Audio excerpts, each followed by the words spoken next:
and welcome to a special conversation. We are coming to you from the Raisina Dialogue, India's biggest geopolitical event of the year. And Firstpost, India's fastest growing international news platform, is proud to partner with the Raisina Dialogue this year. Together, we are bringing you the Ideas Pod. Over the next 3 days, we'll bring you thought-provoking discussions with world leaders, decision-makers and experts from diverse backgrounds. So what are the highlights? What should you expect? And what does it take to host an event of this scale?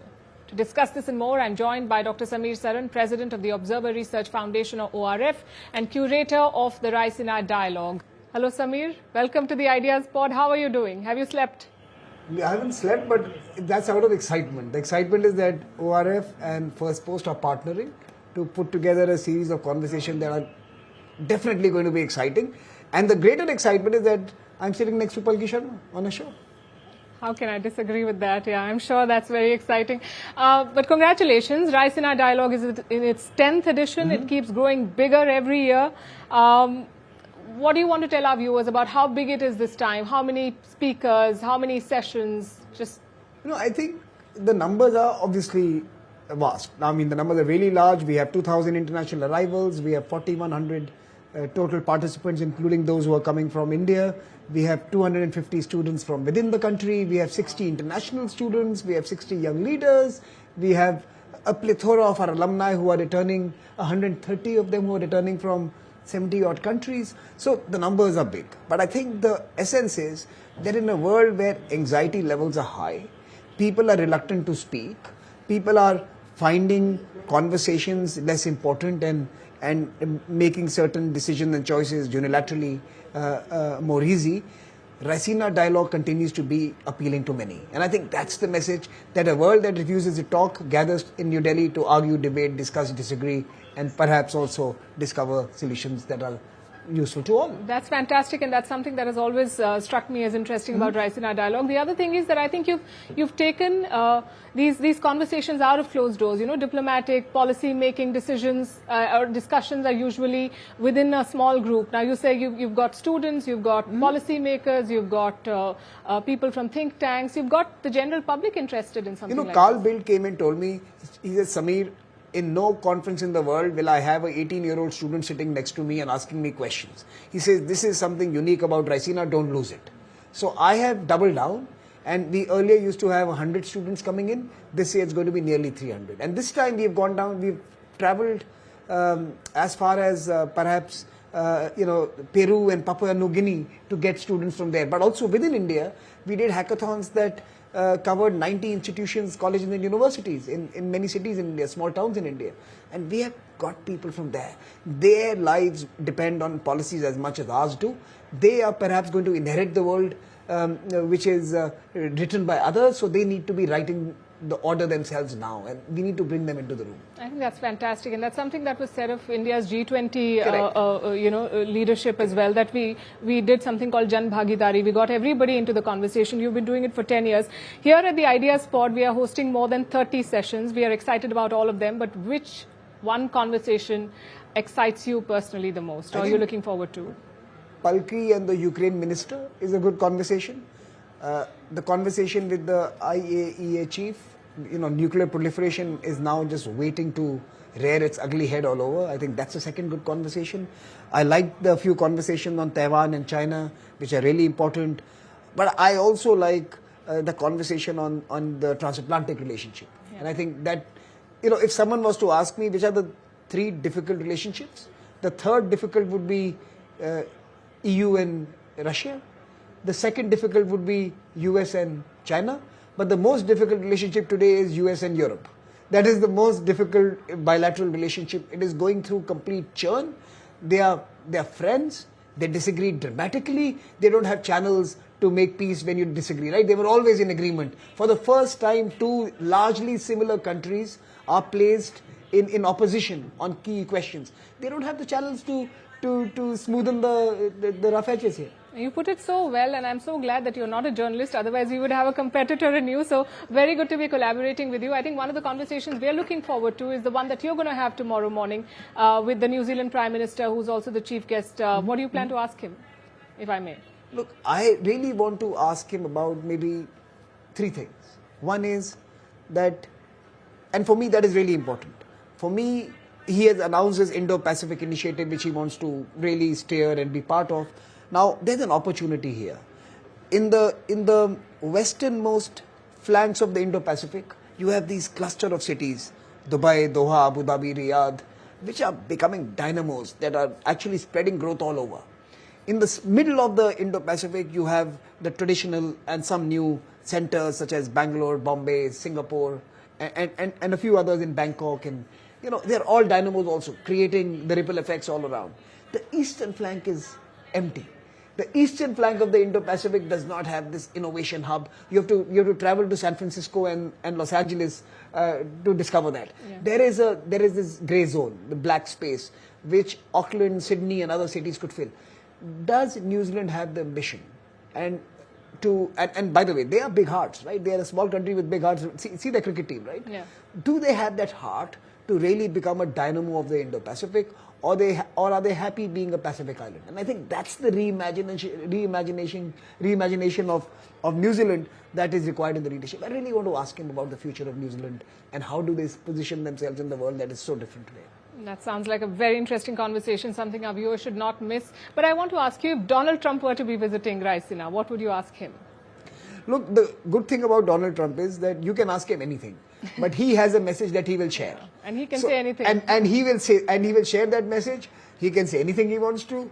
And for someone like him, my advice to all journalists is that put a few words out there and then get out of the way.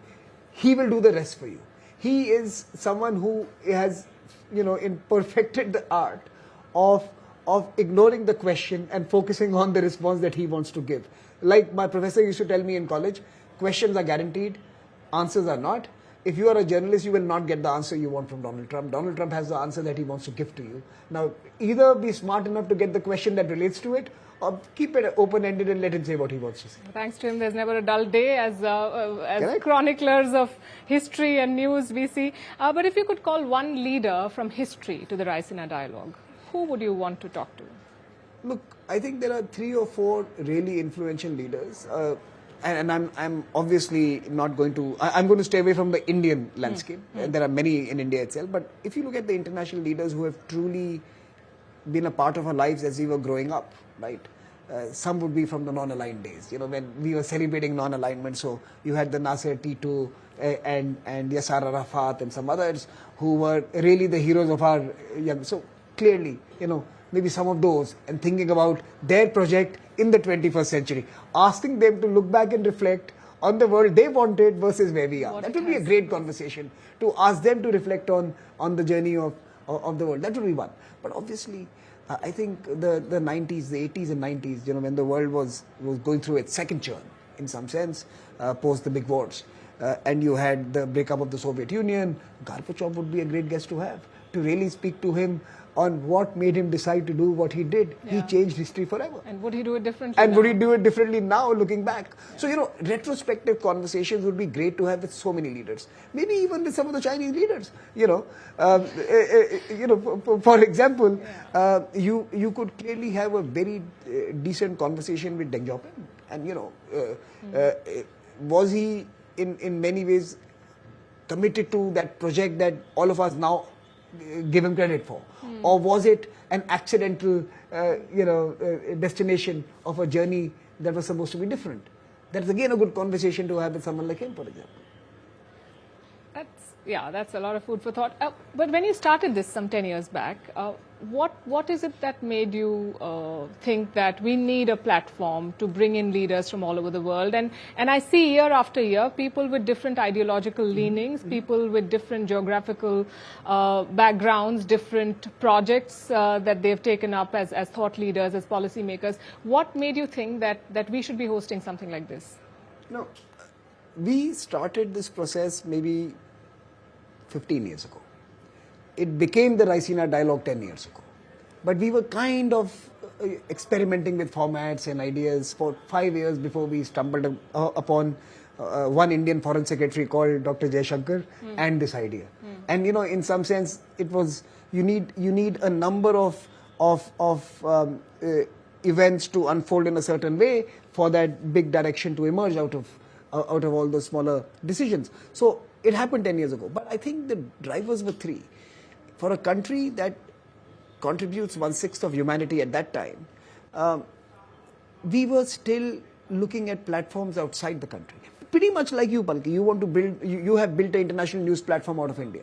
When 1/6 of humanity which 1/6 of humanity can identify with, relate to, in many ways also be informed through. The same thing was also true of the strategic dialogues and the think tank conclaves, which were basically Western designed, where the agenda was written by them. They held the pen, they decided who spoke, they decided when to give the mic to someone, and they decided the theme that they would agitate.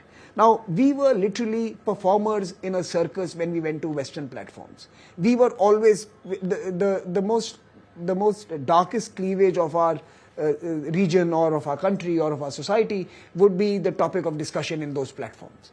We would not be talking about India's role in the world, India's role in technology, India's progress in XYZ. We would be talking about the deepest, darkest elements of any region that, by the way, abounds everywhere. Yeah. But we were performers in their gladiatorial, arenas, and it had to change. The Swahili saying that the story of the hunt would always be told by the hunter till the lion learns how to write.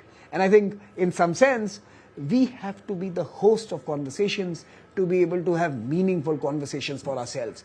The conversations we host in many ways define us. We used to be reluctant about Quad. We started in many ways celebrating Quad in 2016-17, and in 3 to 4 years we were having foreign ministers meetings, and now we are having head of states meetings. We were reluctant about doing certain things because we had not voiced them loudly. A theater like this, one, explains us to the world, but explains us to ourselves as well.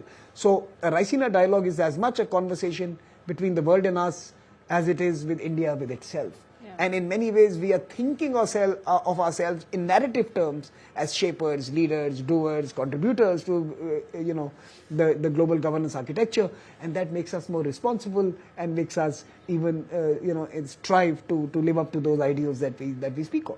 Or you could say it's a manifestation of what Dr. Jaishankar says, that we're dropping the hesitations of history. We've found our place and we've claimed it. हमें ये डर था, we were scared that we don't want to be caught saying something which is slightly different on our own platforms, but we were happy to say the same thing sitting outside. Why? Yeah. We should have the debates here. In fact, we should also create some of our own circuses here. We should have people come and fight out their regional and domestic problems here. I see how you've curated some of the panels. Yeah, it's time for us to see to have the ringside view of certain other conversations. But most importantly, you're not going to get every conversation that will lead to some definitive outcome or some, an idea that will result in a policy decision. But it will lead to a process that will create churn, and where different folks will contribute, and eventually you will get there. I have seen the big charts that you furiously write on. But do you want to tell our audience what does it take to pull off a summit of this magnitude with so many players, so many egos to manage, so much logistical challenge? It takes 20 committed team members who are willing to forego their personal lives for a longest period. Have they heard of work-life balance? Burnout? I'm telling you, I have heard of it, and I'm still trying to discover it. But I am my work. I would do for free. My idea here is that you find those 20 committed people. You're not putting them in prison. You're not recruiting them through some mass recruitment scheme. You are finding those 20 people who want to create conversations for the world, who want to shape a future through words and dialogue, who are invested in building communities of affinity or of similarity or of same purpose. So it is not about work here. It's about the passion here. Do you breathe dialogue? Do you breathe community? Do you breathe governance? And if you find those people who breathe all of that, start working with them. Build this committed team of 10, 20 people, and I'm telling you, life is easy. But when we started, we were 2 or 3 people, and that was a journey. So, someday we'll talk about it, but not today. Today, the team is fantastic. We have 2,000 folks, 131 countries. We have 7 hotels. We have thousands of flights to curate. but they do it with a smile and they do it very well. That's fantastic. There's so much to congratulate you for building the crack team, for building this platform, and for having us partner with you, Samir Saran. Thank you very much, and all the very best. That is the trophy. Partnership with Firstpost, and thank you, Firstpost, for doing this. And I hope together we will create a whole new bouquet of content for both yours and our audiences. And Palki, thank you so much for doing this. We are very excited, all of us. Thank you. Thank you.